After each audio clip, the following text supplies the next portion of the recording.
Malawak na napangiti na lamang si Astrid habang pinagmamasa ng mga magulang niya na tinitikman ang bagong recipe na nagawa niya. Talaga naman, ang galing-galing talaga ng anak namin. Nakangiting sabi ng kanyang ama. Nakangiting tumangutango naman ang kanyang ina, senyales na sinasang-ayunan nito ang sinabi ng daddy niya. Tama! Napakasarap mo talaga magluto. Sobrang sarap, promise. Sabi nito, bago muling sumubo ng pagkain na niluto niya. Nako, syempre, kanino pa ba ako magmamana, di ba? Sa inyo ko rin naman po una natutunan yung pagluluto eh. You guys are the best chef for me. Nakangiting sabi niya, na lalong ikinangiti ng kanyang mga magulang. Sus ng bola ka na naman, Astrid, tigil-tigilan mo nga kami. Kunwari, mataray na sabi ng kanyang ina kaya tumawa lang sila ng kanyang ama. Mami, totoo naman po eh. Naku, nagtatampo po ba kayo? Tanong niya. Kaya naman umiling ang kanyang ina bago sinapo ang kanyang muka at hinalikan siya sa noo. Anak, mahal na mahal ka namin. Proud na proud kami ng daddy mo sa'yo. Napangiti siya nang niyakap siya ng mga magulang. Mahal na mahal ko rin po kayo, mom and dad. Sabi niya habang yakap ang mga magulang niya. Napakaswerte sa'yo ni Leo, anak. Sabi ng kanyang ama na ang tinutukoy ay ang kanyang fiancé na si Leo Dominguez. Nako dad, swerte din naman po ako kay Leo eh. Hindi na nga po ako makapaghintay na maikasal kami. At kami naman, hindi makapaniwala na ikakasal na ang unika iha namin. Naluluha na sabi ng kanyang ina. Pwede bang itago ka na lang namin kay Leo? Para sa amin ka na lang na mami mo? Hirit pa ng kanyang ama, kaya tumawa silang dalawa ng mami niya. Mom, Dad, wag po kayo mag-alala dahil kahit naman ikasal na kami ni Leo, bibisita pa rin po ako sa inyo. O siya, sige na. Astrid, anong oras na? Baka malate ka na sa trabaho mo. Kapag kuwan, sabi ng kanyang ama, kaya napatango siya. Ay oo nga dad, buti pinaalala mo. Saad ni Astrid na tinawanan ng kanyang ama. Sige po, mauna na po ako. Dagdag na paalam niya bago mabilis na hinalikan sa pisngi ang mga magulang niya. Saka siya nagmamadaling pumunta sa garahe nila upang kunin ang sasakyan niya. Mag-ingat ka sa pagmamaneho mo, Astrid. Rinig niya pang saad ng kanyang ama na pangiti na lang siya at nagpatuloy. Nang makarating siya kung saan nakaparada ang kanyang sasakyan, pumasok siya at agad nagsimulang magmaneho palabas ng gate nila upang pumunta sa restaurant na pagmamay-ari ng kanyang mga magulang. Na ngayon, pagmamay-ari niya na. Ang AJ's Restaurant. Nang makarating siya agad, pumasok sa opisina niya na nasa ikalawang palapag ng restaurant kung saan naabutan niya ang kanyang sekretarya na abalang nagtatrabaho. Dars, naku, pasensya na kung nalate ako ah. Paghingi ni Astrid ng paumanhin sa sekretarya, tinawanan lang siya nito bago magsalita. Grabe naman tong babae na to. Ayos lang yun, ano ka ba? Ikaw naman nagpapasahod sa akin, tsaka ikaw naman may-ari ng restaurant na to, no? Natatawa na sabi nito. Inirapan niya ito. Kaya nag-irapan din silang dalawa. Sanay na siya na ganun si Dars. Pinsan niya naman to. At isa rin si Dars sa mga matalik niyang kaibigan bukod kay Ava Torres, na kaibigan din nilang dalawa. Hi, Dars. Hindi ko na alam kung paano ako mabubuhay kung wala ka. Pagdadrama niya na ikinairap nito. Ay te, huminga ka. Mabubuhay ka kahit wala ako basta huminga ka. Dahil doon napahagalpak siya ng tawa. Hay nako Dars, basta ikaw kausap ko, lagi talagang sumasakit siyan ko kakatawa. Napangiti naman ang kanyang kaibigan. Ginawa mo na naman akong clown. Pareho na silang tumawa dahil doon.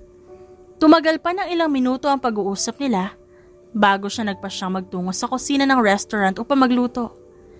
Sa kabilang banda naman, lihim na napabuntong hininga na lamang si Richard habang pinakikinggan ang usapan ng daddy niya, pati na rin ang anak nito na half-brother niya.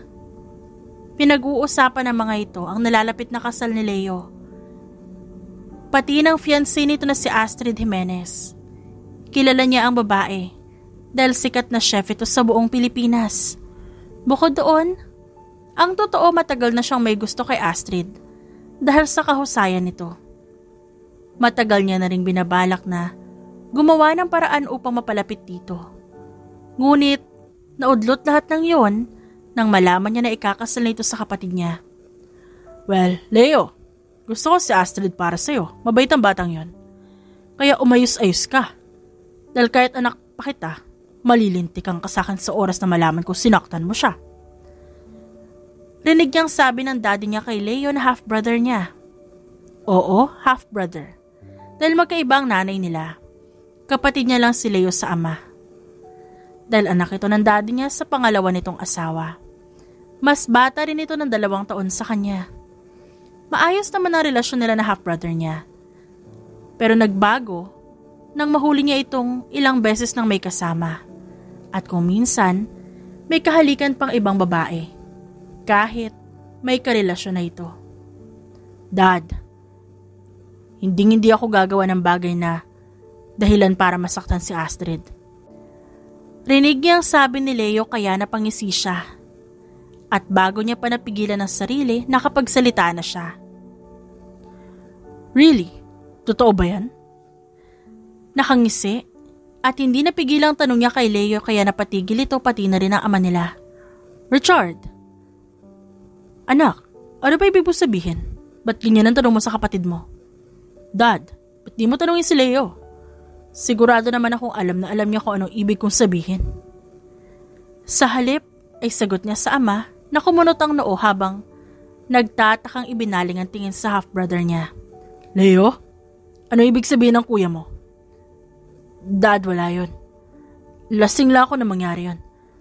At isa pa, si Ava ang unang humalik sa akin. Sagot ni Leo sa tanong ng daddy nila kaya napaigting ang kanyang panga. What kind of reason is that? Sa tingin mo tama yon? Sana man lang naisip mo yung mararamdaman ng fiancé mo oras na malaman niya yon.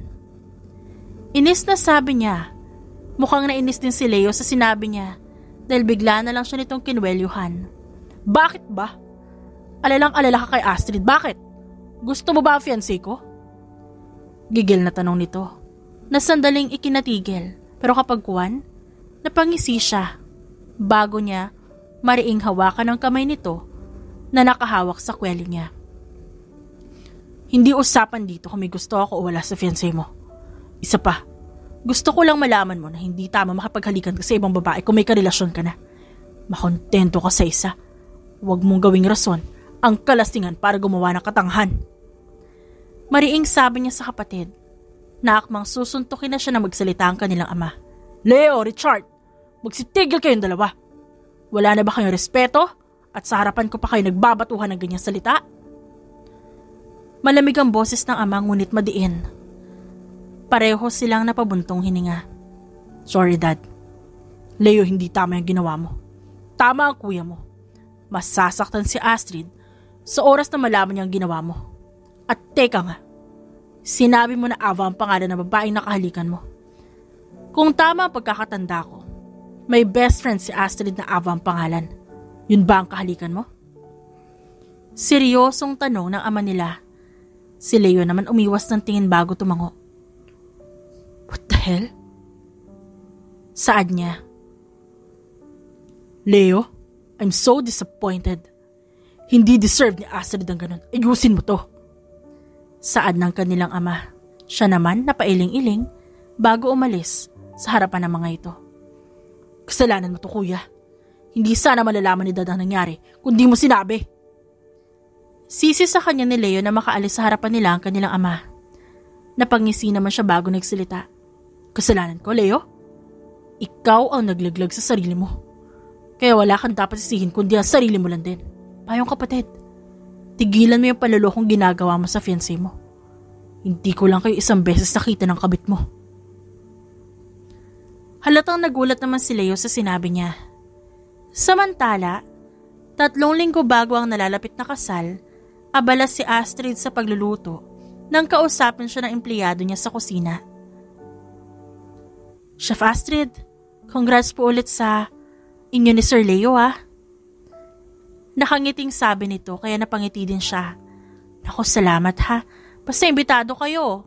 Opo, chef. Bagay na bagay po talaga kayo ni Sir Leo. Kinikilig na sabi ng isa pang empleyado na sinang-ayunan naman ng iba. Natawa na lamang si Astrid sa sinabi ng mga empleyado niya bago siya iiling-iling na nagpatuloy sa pagluluto. Nasa ganoon siyang sitwasyon nang maramdaman niyang nag-vibrate ang kanyang cellphone sa bulsa. Kaya agad niyang tinawag ang empleyado niya upang tignan yon. Ikaw muna magtuloy nitong niluluto ko ah. Pakukulaan na lang naman and then good for serving na. Pagkatapos, hintayin na lang na maubos ang customers and then you guys can go home. Is that okay? Nakangiting tanong niya. Tumango naman ang mga empleyado. Yes, sure po, chef. Napangiti naman siya. Lumabas siya ng kusina upang sagutin ang tawag. Hi, love! Kaagad siyang napangiti nang marinig ang boses ng kanyang fiancé. Love, kumusta? Namiss kita ha? By the way, nandito ako sa labas ng restaurant mo. Date tayo? Sure, wait lang, mag-aayos lang ako. Okay, love. Hihintayin kita dito sa sasakyan. Matapos noon, muli siyang pumasok sa kusina upang magpaalam at magbilin sa kanyang mga empleyado. Saka siya pumanhik patungo sa second floor ng kanyang restaurant kung saan naroon ang opisina niya. Oh, ba't mukhang nagmamadali ka? Takang tanong sa kanya ni Dars na naabutan niyang inaasikaso ang orders nila online para sa restaurant. Nasa labas kasi si Leo at naghihintay. Nakakahiya naman kung babagalan ko pa yung kilos ko, di ba? Sagot niya bago nagsimulang mag-ayos na nakangiting ikinailing-iling na lamang ni Dars. Nang matapos siya sa pag-aayos sa kanyang sarili, agad siya nagpaalam kay Dars at lumabas na ng opisina. Bago nagmamadaling lumabas ng restaurant. Hey, ayos ka lang? Bakas ang pag-aalala sa tono na tanong ni Leo. Nang makalabas siya ng restaurant. Yes! Sagot niya kahit medyo hinihingal pa siya sa pagmamadali. Love, calm down. Huminga ka muna. Nangingiting sabi ni Leo kaya napasimangot siya.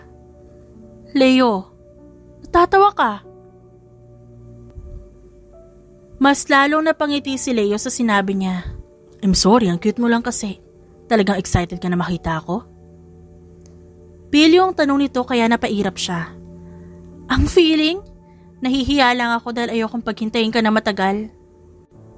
Sabi na lamang nito bago binuksan ang pinto ng sasakyan. Get in, my love. Pagkasakay niya, sumakay din naman agad si Leo. At saka nagsimulang magmaneho. Saan ba tayo magdi-date? Tanong niya habang nasa kalagitnaan sila ng biyahe. Akmang sasagot na si Leo nang tumunog ang cellphone nito. Mabilis itong sinagot ang tawag. Ngunit bago pa nito yun masagot, nakita niya kung anong pangalan ng caller pati na rin ang number nito. Nagtaka siya nang makita ang pangalan ng best friend niyang si Ava, pati na rin ang phone number nito. May kung ano sa loob niya na gustong malaman ang dahilan kung bakit ito tinatawagan ng fiancé niya. Hello? Pagsagot nito sa tawag habang nagmamaneho. Tahimik lang naman si Astrid habang pinagmamasa ng fiancé niya na kausap ang best friend niya sa kabilang linya. Di ako pwede ngayon. Kasama ko si Astrid, Ava. Ilang saglit pa, bakas ang inis sa mukha ni Leo nang ibaba nito ang tawag. Love? Bakit ka tinawagan ni Ava? Tanong niya sa fiancé. Napalanok naman ito. Wala. May tinatanong lang siya sa akin. Anong tinanong niya? At saka bakit sinabi mo hindi ka pwede dahil kasama mo ko? May kailangan ba kayong gawin o asikasuhin na makakagulo ako? Hindi mapigil ang tanong niya na tila lalong ikinainis ni Leo dahil itinigil nito ang sasakyan sa isang tabi bago siya galit na nilingon. Astrid, pwede ba? Ano ba yung mga tanong mo? Ba't parang nagdududa ka?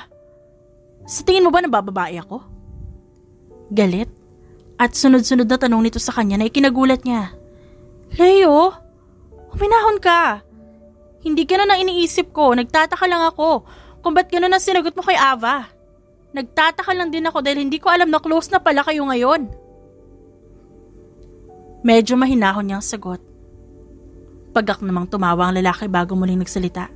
Hindi Astrid. Iniisip mo niloloko kita. Sa mga tanong mo palang halatang halata ka na. Tas dinidinay mo pa. At isa pa, ikaw na ba pwede maging best friend ni Ava? Ikaw lang? Galit na tanong naman ito, kaya naputol na ang pasensya niya. Leo, hindi. Maayos ang tanong ko sa'yo. Gusto ko lang malaman kung ba't kanya tinawagan. At kung ba't ganun yung sinabi mo sa kanya, nagtataka lang ako, okay? Pagpapaintindi niya kay Leo, ngunit tila sarado ang isip nito. Dahil galit na naman ito nagsalita. Alam mo Astrid, ngayon pa lang nagsisisi na ako na minahal ko ang babaeng kagaya mo na hindi kaya magtiwala sa akin. Saad nito kaya napasinghap siya. Leo, ano ba sinasabi mo? Oh gosh, I was just asking you a simple question. Napaka-defensive mo masyado. Pwede mo ako sagutin na maayos pero heto, nagsimula kang galit na nagsisisigaw. Kasi nakakainis ka Astrid. Nakakainis yung tanong mo. Alam mo mabuti pa bumaba ka ng kotse. Seryoso at galit na sabi nito. Napaawang ang labi niya bago siya napatingin sa labas ng bintana kung saan makikita niya ang madilim na kalsada. Gabi na rin kasi wala na rin masyadong dumadaan na sasakyan sa lugar. Leo, seryoso ka ba? Gabi na! Wala akong dalang sasakyan. Galit na sabi niya sa fiancé na malamig lang siyang tinignan. Get out, Astrid! Bumaba ka na ng sasakyan, nakakainis sa ugali mo! Sabi nito na naging dahilan upang bigyan niya ito ng malakas na sampal bago siya galit na lumabas ng sasakyan nito. Pwisit! Pwisit! Galit niyang sigaw. Nang makita agad itong pinaharurot na sasakyan nang makababa siya. Anong gagawin mo ngayon, Astrid? Bulong niya sa sarili bago napasuklay ng buhok. Saka tumingin sa relo niya. 10 PM na, shit. Anong gagawin ko ngayon? Muling tanong niya sa sarili bago pumara ng taxi. Na nakikita niya ngunit sa kasamaang palad may sakay lahat ng yon. Napabuntong hininga na lang siya bago pagod na umupo sa isang bench na nakita niya. Ba't kaya nasabi sa akin ni Leo ang mga ganong salita? Malungkot na tanong niya. Bago muling napasinghap, nang may biglang nagsalita sa tabi niya. Nilingon niya ito. Nakita ang isang lalaking seryosong nakatingin sa kalangitan habang nakadekwatro ang nakaupo. Kasi wala siyang kwentang lalaki. Seryosong sabi nito bago ibaling ang tingin sa kanya. Di mo siya kilala. Sabi niya sa lalaki nang inisihan siya bago muling nagsalita habang di pa rin inaalis ang tingin sa kanya. Paano ka nakakasiguro na hindi ko siya kilala? Tanong nito na ikinataka niya bago siya nag-iwas ng tingin at nagpa siyang hindi na lang pansinin ang lalaki. Alam mo, masyado maganda ang mga mata mo para makitaan ng lungkot. Maya-maya ay sabi nito kaya napalingon siya dito. Ano ba sinasabi mo? Your eyes are expressive. Mabilis malaman kung masaya ka o hindi sa pamamagitan ng pagtingin sa mata mo. Sagot nito na sandali niya ikinatahimik bago siya napabuntong hininga at saka pinili na lamang na wag magsalita. Gabi na, nakita ko rin ang ginawa sa'yo ni Leo. Come on, ihahatid na kita. Maya-maya, sabi nito kaya nagtaka siya. Nakakuha rin ito ang interes niya. Paano mo nakilala ang fiancé ko? At sino ka ba para sa tingin mo papayag ako? Ihatid ako ha? Sino ka? Ouch. Di mo kilala ang kapatid ng fiancé mo? Sa halip ay balik tanong nito kaya nanlaki ang kanyang mga mata. Kapatid? Ikaw yung kapatid ni Leo? Yung half-brother niya? Sunod-sunod na tanong niya nang maalala ang minsay kwento ng fiancé niya tungkol sa kapatid dito sa ama. Yes, ako nga. I'm Richard by the way. Sagot nito at kapagkuhan pagpapakilala na sandaling ikinaawang ng labi niya. Well, nice to meet you, Richard. Ako naman si Astrid, Leo's fiancé. I know. Tumatawa ang sabi nito, kaya napangiti na rin siya at tumango. At bahagyang nag-iwas ng tingin. Well, gabi na. Ayos lang ba ko ihahatid kita? Sorry pero may pinuntahan kasi ako na hindi kalayuan dito. Hindi sinasadya nakita ko ang ginawa ng kapatid ko. Hindi ba ako makaistorbo sa'yo? Tanong niya kaya napailing ang lalaki. Let's go. Anyaya nito. Bago sila nagsimulang maglakad patungo sa sasakyan nito na nakaparada sa hindi kalayuan sa pwesto nila. Alam niyang hindi dapat siya agad sumasama o pumapayag na magpahatid sa lalaki kahit pa half-brother to ng fiancé niya. Ngunit may kung ano sa loob niya na nagsasabing walang masamang intensyon si Richard sa kanya. Dagdag pa ron madilim na. Wala na talagang dumara ang sasakyan sa lugar kung nasan sila. At nang tuluyan nga sila makalapit at makasakay, agad din namang nagsimulang magmaneho si Richard habang itinuturo niya ang direksyon pa uwi sa bahay ng mga magulang niya. May sariling bahay naman siya, pero hiniling kasi ng mga magulang niya na doon muna siya tumira hanggat di pa sila kinakasal ni Leo. Maraming salamat ha, Richard. Nakangiting pasasalamat niya sa lalaki. You're welcome. Sabi nito habang seryosong nakatingin sa kanya. Nakaramdam naman siya ng pagkailang dahil sa tingin na iginagawa dito sa kanya kaya nag-iwas siya ng tingin bago kumuha ng invitation card na lagi nasa bag niya. Here, Richard. Invitation yan sa kasal namin ng kapatid mo and also pa-thank you ko na rin dahil sa paghatid mo sa akin. Nakangiting sabi niya matapos iabot ang invitation card na seryosong tinanggap nito. Sigurado ka na ba talaga sa kapatid ko? Seryoso nitong tanong na saglit niya ikinagulat. Ano bang klaseng tanong yan, Richard? Siyempre naman, sigurado na ako sa kapatid mo. Kampante naman ako na hindi siya gagawa ng ikasasakit ko. Talaga? Paano yun nangyari kanina? Hindi ka ba nasaktan sa ginawang pang-iiwan sa'yo ng kapatid ko? Tanong muli nito kaya napaiwas siya ng tingin. Sa totoo lang, hindi niya malaman kung ano isasagot sa tanong ni Richard. Pero isa lang naman na sigurado siya. Nasaktan at nadismaya siya sa mga salitang ibinato sa kanya ni Leo kanina. Papasok na ako sa loob. Salamat ulit sa paghatid sa akin. Sa halip ay saad niya at hindi niya na hinintay pa na makapagsalita si Richard. Agad siyang bumaba ng kotse nito at saka siya mabilis na naglakad papasok sa bahay ng mga magulang. Lumipas ang ilang araw matapos ang gabing yon. Naging masaya naman si Astrid dahil nagkaayos naman sila agad ni Leo. Hanggang sa bigla na lang itong nanlamig at halos hindi na magparamdam sa kanya 1 linggo bago ang kanilang kasal. Leo, sagutin mo naman ang tawag ko. Bulong niya habang paulit-ulit na tinatawagan ang fiancé niya.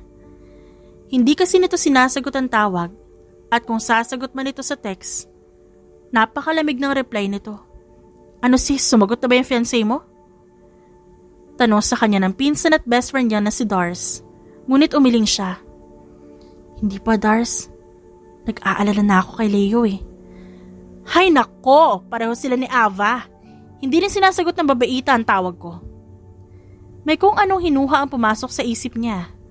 Dahil sa narinig, ngunit isinantabi niya na lamang yun bago muli nagsalita. Hindi rin sumasagot si Ava sa mga tawag mo? Paninigurado niya sa pinsan na tinanguan ito. Oo sis no.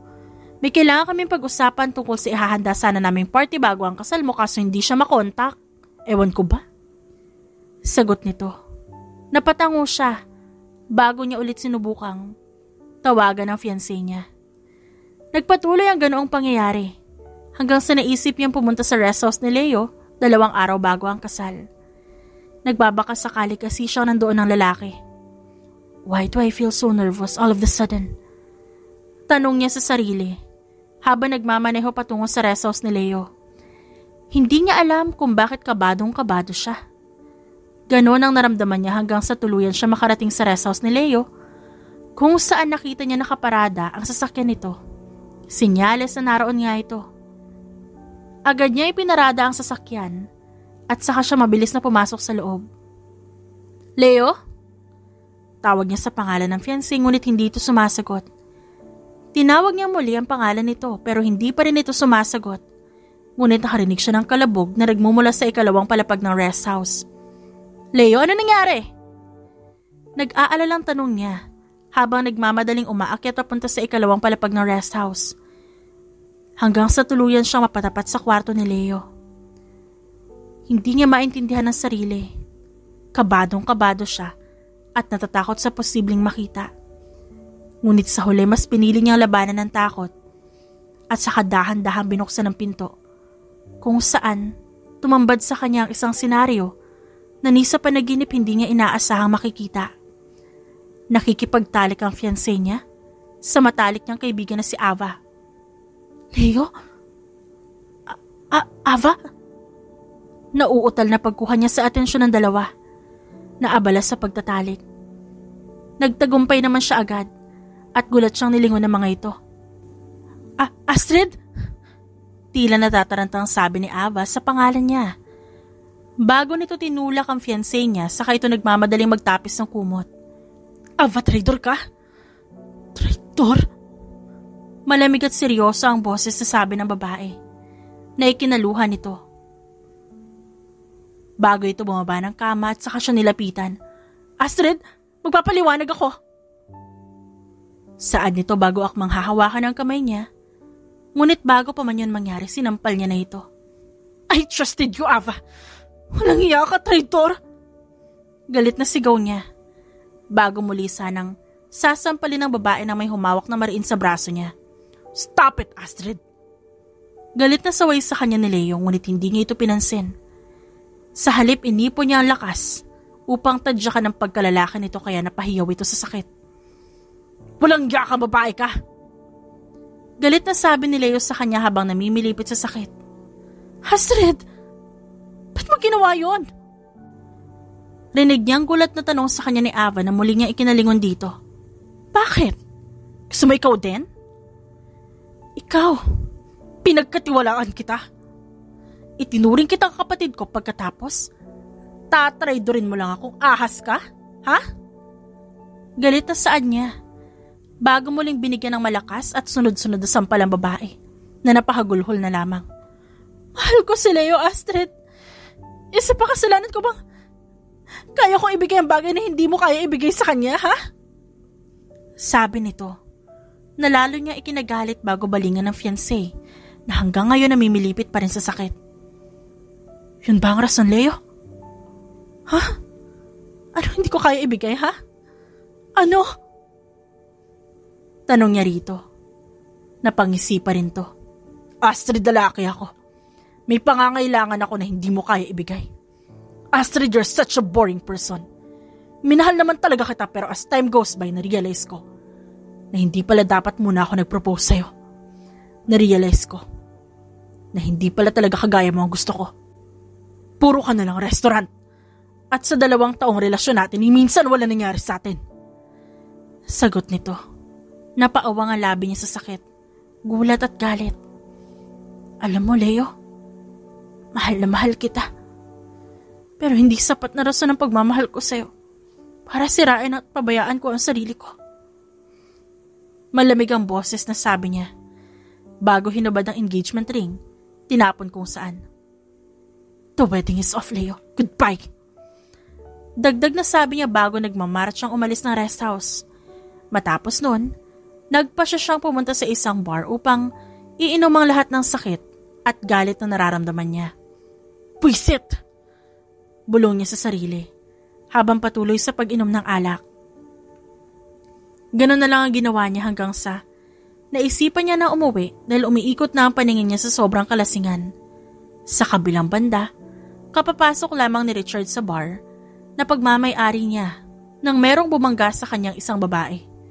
Muntik na itong matumba dahil sa pagkakabangga nila pero maagap niyang naipulupot ang braso sa bewang nito. Miss, are you okay? Narinig niyang namang tumawa ito bago nag-angat ang tingin sa kanya at nagulat siya na makita si Astrid to. Astrid, anong ginagawa mo dito? Hi, kilala mo ako? Tumingin sa kanya ang dalaga gamit ang namumungay ng mga mata. Wow, Sir, alam mo ba? Yung fiancé ko, niloko ako. Tumatawang sabi nito. Pero nakita niya ang luhang tumakas sa mga mata nito. Nag-igting ang panga ni Richard dahil sa galit sa kanyang kapatid. Ang buong akala niya tumigil na si Leo sa panloloko nito kay Astrid. Ngunit mukhang nagkamali siya. Astrid, come on. Iuuwi na kita. Saad niya at inalalayan ng babae. Pero mahinang tinulak lang siya nito bago muling tumingin sa kanya. Pamilyar ka. Do I know you? Lasing na tanong nito na tinanguan niya bago niya ito hinawakan sa braso upang alalayan dahil muntik na naman itong matumba. Careful, Astrid. Iuuwi na kita. Kaya ko umuwi. Sabi nito na ikinabuntong hininga niya at binuhat ito. Saka siya lumabas ng bar upang isakay ang babae sa sasakyan niya. I hate you! May sasakyan ako, I can drive! Galit na saad ni Astrid. You can't drive, Astrid. Seryosong sabi niya bago lumapit sa dalaga upang ikabit ang seatbelt nito. Ngunit gano'n na lang ang gulat niya nang bigla na lamang nitong ipulupot ang braso sa leeg niya at saka siya siniil ng halik. Saglit siyang natigilan. Pero kalaunan, natauhan siya kaya agad niyang inilayo ang sarili sa babae. Astrid! Saway niya dito. Naawang ang labi. Namumungay ang mga matang nakatingin sa kanya. Napatitig siya kay Astrid at gusto niyang sapakin ang sarili nang maramdaman niya ang kakaibang epekto ng babae sa kanya. You really look familiar, sir. Kamukha mo si Richard. Sabi nito habang namumungay pa rin ang mga matang nakatingin sa kanya. Ako nga si Richard. Pangungumpirma niya sa sinabi nito. Muli na namang napaawang ang labi nito bago muling iniyakap ang braso sa liig niya. Gusto kong kalimutan lahat. Gusto kong kalimutan lahat na nangyari. Kahit kailan lang. Bakas ang sakit sa boses nito habang namumungay ang mga matang nakatingin sa kanya. Matapos nun, hindi na siya nakapagsalita nang halikan siya nito ulit. Natinugunan niya naman. Naging mapusok ang halikan nila hanggang sa tuluyan na ngang may nangyari sa kanilang dalawa. Kinabukasan dahan-dahang iminulat ni Astrid ang kanyang mata nang maramdaman niya na may mabigat na nakadagan sa tiyan niya. Tinignan niya kung anong nakadagan sa kanyang tiyan at napasinghap siya na makitang braso yon ng isang lalaki. Bukod doon, hindi niya rin mapigilan ang pagkawala ng kanyang luha nang mapagtantong may nakasiping siya dahil sa nararamdaman niyang kirot sa kanyang pagkababae. At nang lingunin niya ang katabi, gano'n na lamang ang muli niyang pagsinghap nang makita ang isang pamilyar na figura. Ito ay walang iba kundi si Richard, ang half-brother na ex-fiancé niyang si Leo. Richard! Usal niya sa pangalan nito. Sa kaginala ang tingin sa paligid. Nakita niyang nasa loob siya ng isang kotse. Nasa backseat, nakalatag ng maayos. Hindi alam ni Astrid kung anong gagawin niya. Pero sa huli, nagpasya siyang bumaba ng sasakyan nito at saka siya umalis. Lumipas ang ilang araw, matapos ang tagpong yon, hindi na lumabas pa si Astrid sa loob ng kwarto niya. Hindi niya inalintana ang mga tanong na ibang tao kung ba't natuloy ang kasal nila ni Leo. Sa loob din ng ilang araw na yon, ay ang mga magulang niya at pinsan na si Dars lang ang tanging nakakaramay niya. Ikinwento niya lahat sa mga ito pati na rin ang nangyari sa kanila ni Richard. Nung una, kinakabahan pa siya. Pero laking pasasalamat niya nang hindi siya hinusgahan ng mga ito. Nagpatuloy ang ganong pangyayari na umabot ng 2 buwan hanggang 1 araw. Bigla na lamang siya nakaramdam ng hilo at kagustuhang ilabas ang lahat ng kanyang kinain. Anak, ano nangyayari? Ayos ka lang ba? Nag-aalalang tanong ng kanyang mommy nang makita nito ang mabilis sa pagpunta niya sa lababo upang dumuwal. Ayos lang po ako, ma'am. Nahihilo lang po ako. Nang hihinang sagot niya sa kanyang ina na seryosong nakatingin sa kanya. Anak, hindi ba't sabi mo ay nakasiping mo ang half-brother ni Leo? Anak, hindi kaya buntis ka? Tanong nito kaya napaiwas siya ng tingin. at wala sa sariling napahawak ng kanyang tiyan. Anong gagawin ko, Mommy? Naluluhang tanong niya. Niyakap naman siya ng kanyang ina bago nagsalita. Magpa-check up ka, anak. At kahit anong resulta, hindi ka namin pababayaan ng daddy mo. Matapos noon, agad silang naghanda ng kanyang ina upang pumunta sa doktor nang sa ganun ay malaman nila kung buntis nga ba siya o hindi. Congratulations, Miss Jimenez. You're pregnant. Masayang sabi ng doktor kaya napaiyak na siya, pati na rin ang kanyang ina. Shh! Anak, nandito ako. Tutulungan ka namin ng daddy mo. Pagpapatahan sa kanya ng kanyang ina, kaya mas lalo siyang napaiyak. Nagtagal pa sila na ilang minuto sa ospital bago sila nagpasyang umuwi na. Lumipas ang ilang araw, matapos nila makumpirma na nagdadalang tao siya, nagpasya siyang magpakalayo-layo na muna. Tumira sa isang isla na pagmamay-ari ng kanyang mga magulang. Nung una, hindi payag ang mga ito dahil buntis nga siya. Ngunit kalaunan, nakumbinsi niya rin ang mga ito. Lalo na, nang sabihin niyang kasama niya ang pinsan niyang si Dars pati na rin ang isang doktor. Anak, mag-iingat kayo doon ha? Bilin ng kanyang mga magulang. Maya-maya pa, binalingan naman ito ang pinsan niyang si Dars. Nagbilin din ang mga ito. Huwag po kayo mag-alala, tito and tita, ako po bahala kay Astrid. Matapos nun agad silang umalis upang pumunta sa isla na pagmamay-ari ng magulang niya kung saan siya nagpasyang manirahan. Grabe, ang ganda dito, Dars!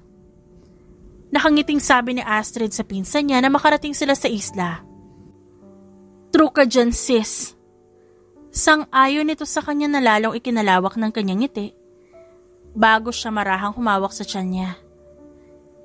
Lumipas ang ilang buwan at aaminin ni Astrid na masela ng kanyang naging pagbubuntis, lalo na nang malaman nilang quadruplets ang dinadala niya at chinek ang gender at nakita niyang puro babae ito. Kinakailangan ng labis sa pag-iingat dahil sa masela niyang pagbubuntis, kaya lubos ang kanyang pasasalamat sa kanyang doktor at sa pinsan na siyang tumutulong sa kanya. Nagpatuloy ang ganong senaryo hanggang sa tuluyan siya makapanganak. Wow! Grabe, Astrid, ang cute nila! Nakangiting sabi ni Dars. Tama ka dyan, Dars. Ang cute ng mga anak ko. Sang-ayon niya. I'm proud of you, sis. Thank you, Dars. Hindi ko talaga alam kung ano mangyayari sa akin kung wala kayo. Lalo ka na. O siya, tama na, baka magkaiyakan pa tayo dito. Siya nga pala, anong pangalan ng mga prinsesa mo? Kapag kuwan tanong nito, kaya agad niyang sinagot. Aster, Astriel, Eden, and Adeline.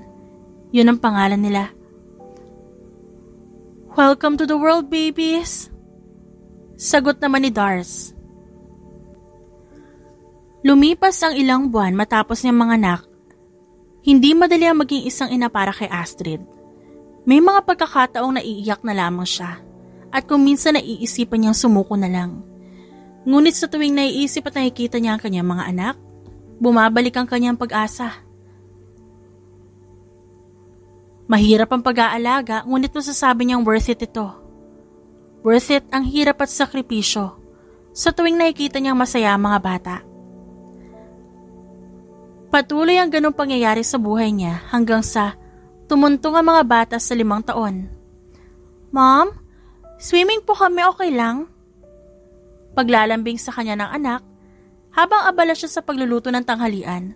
Mommy, pretty please po, swimming kami. Natawa naman siya sa inasta ng anak niya bago nagsalita. Pwede kayo mag-swimming as long as kasama niyo si Tita Dars niyo. Nakangiting sabi niya kaya nagtalunan ng mga bata. Tita Dars, swim po tayo. Yaya ni Aster sa pinsan niya. Kumain muna tayo mga bata. Gutom na si Tita Dars niyo. Okay po, kain muna ta swimming na. Saad na Adeline. Hindi talaga nila nakakalimutan na swimming, no? Tapos, kasama na si Mommy. Diba, Mommy? Diba po? Pangungulit naman sa kanya ni Eden. Sunod-sunod siyang tumango sa mga ito. Yehey! Muli na namang masayang sigaw ng mga bata. Naku Astrid ba't ba ang hirap tanggihan ng mga anak mo? Nagbibirong tanong sa kanya ng pinsan. Well, namanan nila ang charm ko. Maya-maya inihanda niya na ang tanghalian. Nang tapos na siya magluto. Mga anak, kain na tayo. Umupo na kayo. Oh, gulay! Sure na masarap na naman. Masayang sabi ni Astriel. Tama! Sarap na naman ang ulam. Tapos healthy. Mommy is the best! Sunod-sunod na gato ng mga anak niya kaya napangiti siya. Sus, ang babata niyo pa pero marunong na kayo mambola. Mommy, ano po yung mambola? Cute at kuryosong tanong ni Aster. Nasandali siyang napatahimik pa at napangiti na lang. Ibig sabihin nun magbiro. Parang ganoon din ang ibig sabihin nun. But mommy, hindi kami nagbibiro. Serious po yun, mom? Sabi ni Eden. I know, baby. Dahil sa sinabi niya, tumango ang kanyang mga anak at nagsimula ng kumain. Mommy, thank you. Super sarap niyo po magluto at mag-alaga sa amin. You're the best, mom. Sabi ng anak niya si Edeline. Thank you, anak. Basta lagi niyong tatandaan, lahat gagawin ni mommy para sa inyo. Mahal na mahal ko kayo. Sa kabilang banda naman, mahigpit ang hawak ni Richard sa envelope na binigay sa kanya ng private investigator niya. Pinaimbestigahan niya ang babaeng nakasiping niya na bigla na lang naglaho na parang bula. 6 na taon na ang nakakaraan. Walang iba kundi si Astrid Jimenez, ang dating fiancé ng kanyang kapatid, na siya ring babaeng gusto niya. Yan po ang lahat ng impormasyon na nakalap ko tungkol kay Astrid Jimenez. May mga litrato din dyan, kung saan makikita ang pamumuhay sa isla na pagmamayari ng magulang niya. Kasama ang pinsan niya si Dars, pati na rin ang mga anak niya. Okay, thank you, makakaalis ka na. Nang makaalis sa harap niya ang private investigator, agad niyang binuklat ang envelope. Nakita niya eksaktong kinaroroonan ng isla, pati na rin ang litrato ni Astrid kasama ang mga anak nito. Ilang minuto niya ring tinignan at binasa ang mga impormasyong ibinigay sa kanya bago niya kinuha ang cellphone upang tawagan ng sekretarya. Yes, boss. Ano po may tutulong ko sa inyo? Gusto kong ipaalam sa iyo na 1 buwan ako hindi papasok ng kumpanya. May kailangan akong gawin. Tataasan ko ang sweldo mo basta siguraduhin mong maayos ang lahat dito. Naintindihan mo ba? Sure po, boss. Makakaasa po kayo. Sagot nito, natipid niyang ikinangiti bago siya nagpasalamat at sa kanya ibinaba ang tawag. Matapos noon, nag-search siya tungkol sa isla ng mga magulang ni Astrid at nalaman niya na meron nakatayong bahay doon na pwedeng bilhin na tirahan. Wala siyang pinalampas sa segundo. Agad siyang bumili ng bahay na nakatayo sa isla at makalipas ang ilang araw, tagumpay siyang nakarating doon. Sa kabilang banda, abala sa paliligo sa dagat si Astrid kasama ang mga anak niya nang makita niya ang pinsan niyang si Dars na nagmamadaling tumatakbo papunta sa kinaroroonan nila. Astrid! Oh, ano nangyari sa'yo? Ba't nagmamadali ka? Ba't ka tumatakbo? Astrid, si Richard! Tila natatarantang sabi nito kaya lalo siya nagtaka. Ano meron kay Richard? Astrid! Si Richard nandito siya at hinahanap ka niya. Sabi nito na ikinasinghap niya bago agad napatingin sa mga anak niyang masaya nagtatampisaw sa dagat. Dars, ikaw muna magbantay sa mga bata, pwede ba? Paghingi niya ng pabor sa pinsan. Sunod-sunod namang tumango sa kanya ito. Oo na, ako nang bahala sa kanila. Puntahan mo muna siya dun sa bahay. Hindi ko alam kung paano niya nalamang nandito ka sa isla pero sa yaman ng lalaking yun. Paniguradong ginawa niya lahat makahanap lang ng impormasyon tungkol sa'yo.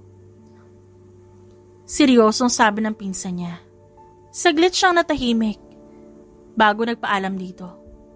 Anong kailangan ni Richard sa akin? Bulong niya sa sarili. Halos 5 minuto niyang nilakad bago siya tuluyang makarating sa tapat ng bahay nila. Kung saan nakita niya si Richard, nataas noong nakatayo at seryosong nakatingin sa kanya. Richard, anong ginagawa mo dito? Well, good morning to you too, Astrid. May sarkasmo sa tono ng boses na sabi nito. Tinatanong kita na maayos, Richard. Well, I'm glad that you still remember my name, even though you ran away after what happened between us that night. Nakangising sabi nito kaya nag-init ang pisngi niya. Richard, hindi ako nakikipagbiruan sa'yo. Hindi rin ako nakikipagbiruan sa'yo, Astrid. Seryoso ako nang sabihin ko na natutuwa ako dahil hindi mo nakalimutan ang pangalan ko. Cut the crap, Richard. Anong kailangan mo? Ba't ka nandito? Tanong niyang muli sa lalaki. Umigting ang panga nito bago nagsalita. Nandito ako dahil gusto kita makausap. Gusto kita makausap tungkol sa nangyari sa atin. 6 na taon na nakakaraan. Gusto ko mag-usap tayo tungkol sa mga anak mo. Gusto kong malaman kung sino ang ama nila. At gusto ko rin gawin lahat para mahalin mo ako dahil gusto kita. Noon pa lang gustong gusto kita. Napaawang ang labi niya sa narinig. Richard, paano mo nalaman ang tungkol sa mga anak ko, ha? Napangisi naman ang lalaki at seryoso nakatingin sa kanya. I have my ways, Astrid. Naaalala niya ang sinabi ng kanyang pinsan na mayaman si Richard at hindi malabong pinaimbestigahan siya nito. Pinaimbestigahan mo ako, tama ba? Pinaimbestigahan mo ako, Richard? Yes, I did. Pinaimbestigahan kita, Astrid. Bakit? Ba't mo pa ako kailangan paimbestigahan, ha? Ayoko na ng kahit anong connection sa inyo mga Dominguez, kaya ba't mo ako pinaimbestigahan? Are you deaf? Kasi nga gusto kita. Bago pa kayo naging magkasintahan ni Leo, gusto na kita. Gustong gusto kita. Kaya na may nangyari sa atin, hindi ko matanggap na umalis ka. Nasaktan ako. Pero hindi ako susuko. Lalo na ngayon, na malakas ang kutob ko. Na ang mga batang yun, ang bunga na nangyari sa atin. Richard, ayoko na nga ng connection sa inyo, tama na. At isa pa gusto ko lang sabihin sa inyo, hindi ikaw ang ama ng mga anak ko. Umalis ka na. Hindi ako si Leo. Malayong malayo ako sa kanya. At di ako aalis dito. Hanggat di ko napapatunayan sa'yo na seryoso ako sa nararamdaman ko. Richard! Astrid, you can slap me after this. Seryoso ang sabi nito bago siya siniil ng halik. Noong una, hindi siya agad nakagalaw. Dahil sa gulat. Ngunit kalauna natagpuan niya na lamang ang kanyang sarili na tumutugon sa halik nito. Richard. Mahinang usal niya sa pangalan ng lalaki na maghiwalay ang kanilang labi. Astrid, pwede mo ba akong bigyan ng pagkakataon? Hahayaan mo ba akong iparamdam sa'yo na totoo ang nararamdaman ko? Hahayaan mo ba akong makasama mga anak natin? Sagot nito, kaya napatawa naman si Astrid. Talaga bang malakas ang kutob mo na ikaw ang ama ng mga anak ko, Richard? May maliit na ngiti sa labing tanong niya. Tumango naman ang lalaki. Oo, Astrid. Sa picture ko pa lang sila nakikita. Pero, malakas ang kutob kong anak ko sila. Talaga? Paano kung may iba pa pala ako nakasiping bukod sa'yo? Paano kung hindi naman talaga ikaw ang ama nila, Nang hahamong tanong niya kay Richard. Darling, alam ko hindi ka ganong klaseng babae. At kung sakali man na hindi ako ang tunay nilang ama, mamahalin ko pa rin sila. Handa pa rin ako maging ama nila. Dahil sa sinabi ni Richard, tumaba ang puso niya. Richard, tama ka. Ha? What do you mean? Tama ako saan? Tama ang kutob mo. Anak mo sila. Anak natin sila. Totoo? Talaga? Anak ko sila? Yes. Anak mo sila. Astrid, hindi mo alam kung paano mo ako napasaya sa sinabi mo. Pero Richard, kumala siya sa yakap ng lalaki. Pero ano? Hindi ko masisiguro sa'yo kung kaya kitang bigyan ng pag-asa.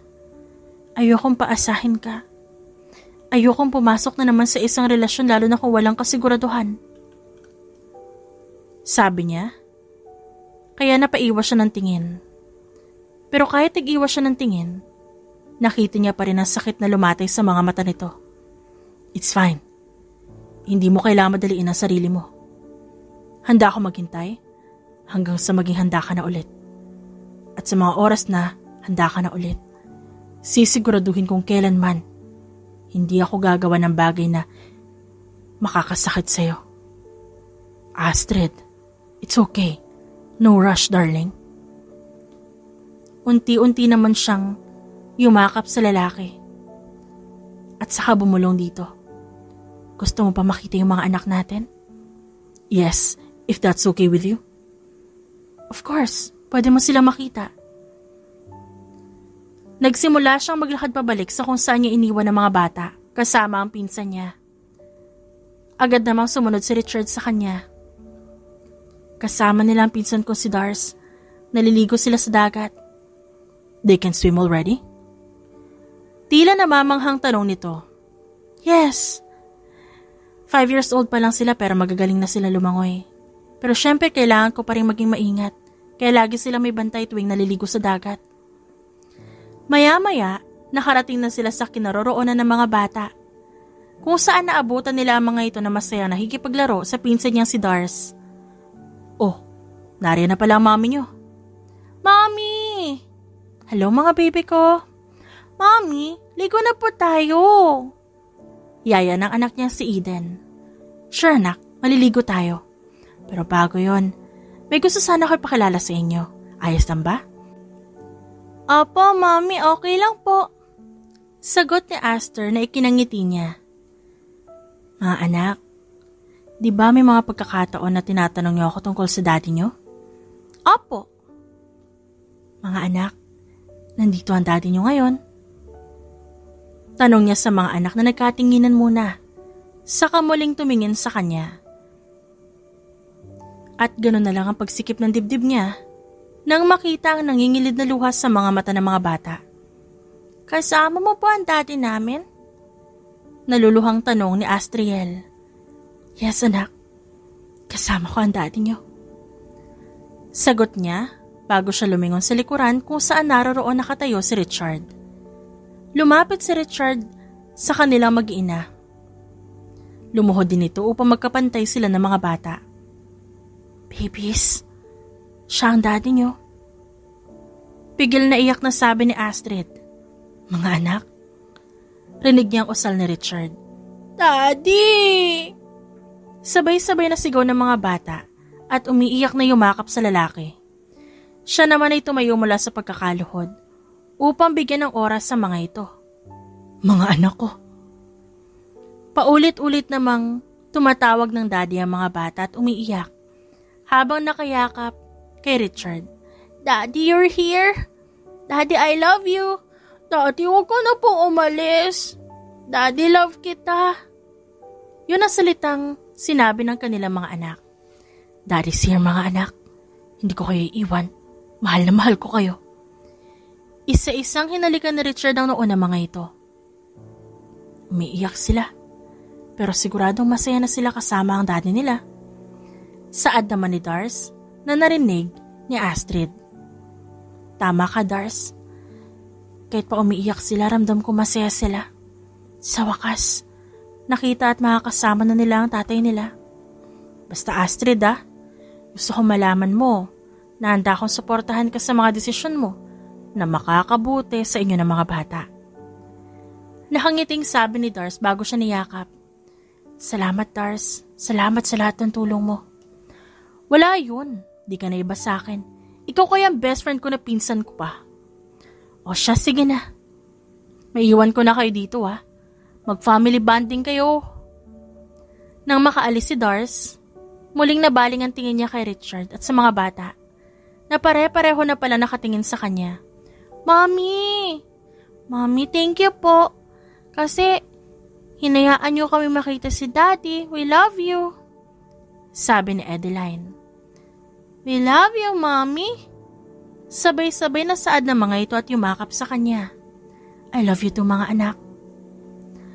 Lumipas ang ilang araw matapos ang tagpong yon, masasabi ni Astrid na mas lalo naging masaya ang mga anak nila ni Richard. Mabilis din naging close ang mga ito kay Richard at kung minsan may pagkakataon pa na pinagkakaisahan at binibiro siya ng mga ito. Ganon ang mga nangyayari matapos ang pagkikita ng mag-aama. Kasabay noon ang panliligaw sa kanya ni Richard at aaminin niya, unti-unti na siyang nahuhulog sa lalaki. Hanggang sa tuluyan siyang nagpasya na sagutin to sa araw mismo ng kaarawan nito. Richard, may gusto akong sabihin sa'yo. Gabi na, sila na lamang ang nasa labas. Nakaupo sila sa buhanginan at nasa tabing dagat. Tulog na rin ang mga bata. Ano yun? Nagpakawala siya na isang malalim na buntong hininga bago lakas loob na sinabi ang salitang yon. Richard, sinasagot na kita. Seryosong sabi niya na ikinaawang ng labi ng lalaki. Wala ka pang sasabihin? Nahihiyang tanong niya. Nang ilang segundo na ang lumipas pero nakaawang pa rin ang labi ng lalaki. Richard! Tawag niya dito. Saka ito natauhan, nag-iwas ng tingin at nakita niya ang pagkagat nito sa sariling labi. Nang titigan niya ang tenga at leg nito, nakita niya ang pamumula. Sa kabilang banda hindi naman alam ni Richard kung ano sasabihin niya. Ngunit isa lang ang sigurado siya, kinikilig siya at sobrang saya niya. Talaga? Oo, Richard. Sinasagot na kita, boyfriend na kita. Bigla naman siyang tumayo at humarap sa malawak na karagatan. Sumigaw-sigaw siya doon. Tumatalon-talon na parang bata. Yes! Yes! Sinasagot na ako ni Astrid! Yes! Hoy Richard, gabi na, tulog na yung mga tao dito. Natatawang saway nito sa kanya. Lumapit siya kay Astrid at marahang sinapo ang pisngi nito bago seryoso ang nagsalita. Astrid, mahal na mahal kita. Salamat sa pagkakataong binigay mo sa akin. Pangako, ikaw lang ang babaeng mamahalin ko. Hanggang sa huling hininga ko. Astrid, ikaw at ang mga anak natin ang uunahin ko sa lahat. Mahal na mahal kita. Mahal na mahal ko kayo ng mga prinsesa natin. Sinserong sabi nito. Mahal na mahal din kita, Richard. At pinapangako ko sa'yo na ikaw at ikaw lang ang mamahalin ko. Wala nang iba. Gagawin ko lahat para sa inyo ng mga anak natin. Kayo palagi ang uunahin ko. Sinserong saad nito. Mahal na mahal kita. Sa kabilang banda lumipas ang ilang linggo matapos ang araw na yon at ramdam ni Astrid ang nag-uumapaw na kasiyahan dahil sa pagmamahal na pinaparamdam sa kanya ni Richard. Sa loob ng mga linggong yon, nagpasya siyang umalis na sa isla. Namiss niya na rin kasi magtrabaho sa restaurant na pagmamayari niya. At nais niya na rin makasamang muli ang kanyang mga magulang. Mommy, uuwi na po tayo kina lolo at lola? Yes, anak. Uuwi na tayo kina lolo at lola. I'm sure miss na sila. Yes po, miss na po namin si lolo at lola. Mommy, sasabihin ko po sa kanya, uuwi na tayo. Napangiti na lamang si Astrid habang pinagmamasa ng kanyang mag-aama na masaya naglalaro. Babe, halina kayo ng mga bata, alis na tayo. Saad niya kay Richard matapos ng pag-aayos. Mga anak, let's go na, pupunta na tayo kina lolo at lola. Rinig niyang masayang sabi ni Richard sa mga anak nila na nakangiti at nag-uunahan pang lumapit sa kanya. Natawan na lang silang dalawa ni Richard sa inasta ng mga anak nila bago sila tuluyang bumiyahe paalis ng isla. Makalipas sa ilang oras, tagumpay naman sila nakarating sa bahay ng mga magulang niya na naabutan nilang nag-aabang sa labas ng gate. Anak! Mommy, Daddy! Tawag niya sa mga magulang niya bago niyakap ang mga ito. Masaya kami at nagdesisyon kang bumalik na rito. Miss na miss ka na namin pati ang mga makukulit naming apo. Tara na, pumasok na kayo. Mga apo, Richard, pasok na kayo. Saad naman ang kanyang daddy. Tumalima naman ang mag-aama at matapos nun, masaya at sama-sama silang pumasok sa loob ng bahay ng kanyang mga magulang. Lumipas ang mga araw matapos ang tagpong yon, masaya si Astrid dahil nagawa niya na muling magtrabaho at malaki ang pasasalamat niya sa mga magulang niya, maging sa mga empleyado na pinanatili ang kaayusan ng restaurant. Bukod doon, nakausap niya rin si Leo at Ava nang makasalubong niya ito. Humingi ito ng mga tawad at buong puso niyang pinatawad ang mga ito. At nalaman niya nagkatuluyan ng dalawa at kasalukuyang may isang anak. Sa mga nakalipas din na araw, ramdam niya ang pag-aalaga at tunay na pagmamahal na ibinibigay sa kanya ni Richard. Nagpatuloy ang ganong pangyayari hanggang sa bigla na lamang lumuhod isang araw si Richard sa harap niya, habang nasa harap sila ng pamilya nila. Astrid, mahal na mahal kita. Nung una pa lang kita nakita, nakuha mo na agad ang interes ko. Matagal na kitang gusto. At masaya ako ngayon na pareho tayo ng nararamdaman sa isa't isa. Astrid, ikaw lang talaga ang kaya ko mahalin eh. Sumubok naman ako pero wala talaga. Astrid, ikaw lang gusto kong makasama habang buhay. Will you marry me? Oo naman. Of course, Richard, pakakasalin kita. Napaiyak na siya bago inabot ang kanyang daliri. Isinuot naman ito ang singsing sa kanya. Agad nilang inasikaso ang lahat ng kakailanganin para sa kasal. At hindi naman sila nabigo. Dahil sa loob ng 3 buwan, naayos nila lahat. Hanggang dumating ang araw ng kanilang pag-iisang dibdib na isa sa pinaka-espesyal na pangyayari sa buhay nila. You may now kiss the bride. Marahan siya nitong siniil ng halik at agad niya namang sinuklian. Mahal na mahal kita, Astrid. Ikaw at ang mga anak natin, kayo ang buhay ko. Sinserong saad ni Richard sa kanya. Mahal na mahal din kita, Richard. Ikaw ang lalaki mamahalin ko. Mahal na mahal ko kayo ng mga bata. Lumipas ang panahon, alam niya sa kanyang sarili na hindi magiging madali ang lahat sa buhay nila. Wala namang perpekto sa kahit saang parte ng buhay bilang mag-asawa. Ngunit, nagkaroon sila ng malalim na pagkakaintindihan, malalim na pangunawa at pagmamahal. Walang madali, pero lahat kinaya nila. Para sa kanilang anak, para sa kanilang pagsasama. Mahal nila ang isa't isa. At hindi na yon magbabago pa. Kahit kailan. The end.